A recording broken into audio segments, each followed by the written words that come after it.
Une grande première.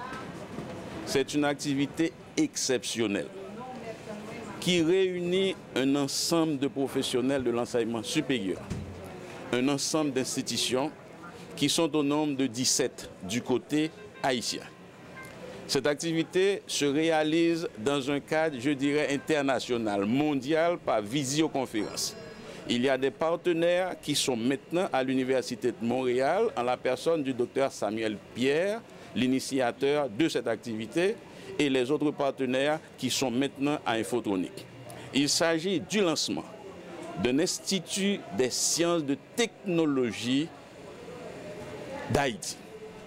Le but fondamental de cet institut, c'est de vouloir former pour ce pays des cadres supérieurs de haut niveau, capables de s'adonner à toutes les activités de développement socio-économique de ce pays. Les initiateurs de ce programme ont constaté qu'il y a un déficit énorme dans ce pays en termes de ressources qualifiées pour l'enseignement supérieur. Donc, à travers l'ISTEA, on va former dans les années à venir, à partir même de la fin de l'exercice 2013, eh bien, le processus sera mis en œuvre pour former des professionnels haïtiens. Je précise, dans un cadre haïtiano-haïtien, des professionnels de haut niveau qui n'auront rien à envier à ceux-là, soit du Canada, des États-Unis. Donc il faut former des hommes et des femmes au niveau de la maîtrise, au niveau du doctorat et du postdoctorat. Voilà la grande ambition de l'ISTEA, qui est une initiative du GRAN. GRAN, c'est le grand mouvement maintenant qui rassemble toutes les ressources humaines haïtiennes de grand calibre de la diaspora. Donc c'est la contribution, je dirais, de ces hommes et ces femmes haïtiennes pour le développement d'Haïti dans les 5, 10, 15 prochaines années à venir. C'est vraiment pour moi un privilège de participer au lancement de cette activité de l'ISTEA.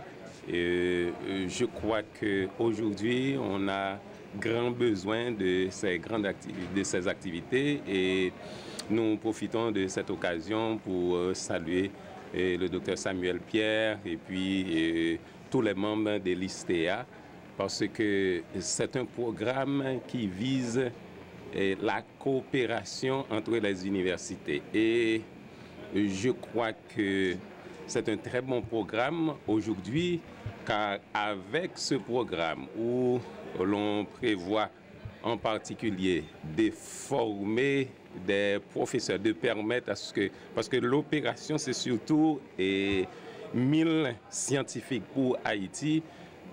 Dans le cadre de cette activité, que l'on parle surtout de former des pêcheurs. En ce sens, c'est au lieu que yo baou yon poisson, en ben qu'on y a, yo permet tout montrer pêcher.